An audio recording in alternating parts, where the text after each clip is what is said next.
Hello, Michael. We are sitting here in Sarajevo. Yeah, we are. It's middle of November. You've been here since the beginning of April, so you've been here for over 7 months. Yeah. Would you like to tell us about what you've been doing here, life, and what you'll be doing over the next few months? Yeah, so of course really there's been a lot of experience just learning and settling in and adapting. I read a lot about the place before I came here, but still it's very different to any place that I've spent a lot of time before. Whether that's just things like the way people eat and drink and interact, and also some things that are very old-fashioned now in the UK, like smoking in cafes and different regulations. It's just how learning on how I've been adapting that in my daily life and in the way I meet people and just immerse myself in the culture. Of course, there's also been a lot of language learning, which is something that I really enjoy doing. It's always a challenge, especially at first when you don't really understand everything around you.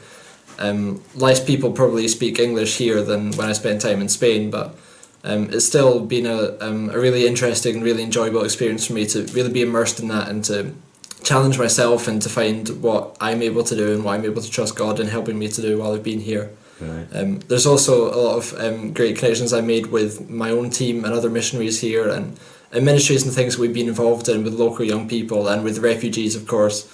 I've been doing a lot of sports and things with the kids, and it's been great just to be involved in that and to see where I'm being led here, having arrived.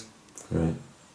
And the next few months, what's in store for you? So obviously winter is just about to set in now. We've had a really nice autumn weather-wise, but I think the days and nights are getting colder and shorter now. We have a few things that are specific to winter coming up. Some projects to give out supplies and bags and things to some local families over the winter for things that they need and don't have. As well as some snowboarding and winter sports we plan on doing in January and February after Christmas.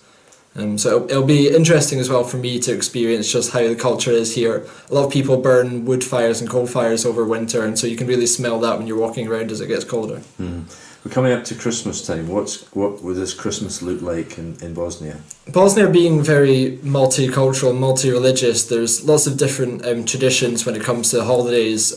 There's obviously two different parts of Christianity here as well, in Catholic and Orthodox, and they have different dates for Christmas and New Year working on a different calendar. So on the 25th there'll be some various things across the city and some of the Catholic churches. And then the 7th of January there'll be a few other things in Orthodox traditions, and quite often people spend these holidays, they visit each other, their friends and family, eat together and just keep warm together and as well as going to the church and celebrating in that way. For friends and family, for people who are watching the video, if there's one thing you'd be looking for prayer for the next coming months, what would it be? For me, obviously just more prayer in terms of there are some difficulties in living here in Bosnia and being missionary in that sort of environment. There really aren't many believers and the local church is very small, and sometimes it can feel a little isolated at times. Coming here as a foreigner, it's difficult sometimes to make those deep connections with locals. So partly just that, able to really feel a part of the culture and to feel part of God's family here and part of what He's doing and not to feel isolated. And also for the various ministries and things we have going on with locals and with refugees in some of their difficult situations, and just to have confidence and hope that we can actually do something there. Okay, thank you, Michael. We'll look forward to hearing from you again, and we'll do another one of these videos, interviews at some point in the future. Thank you.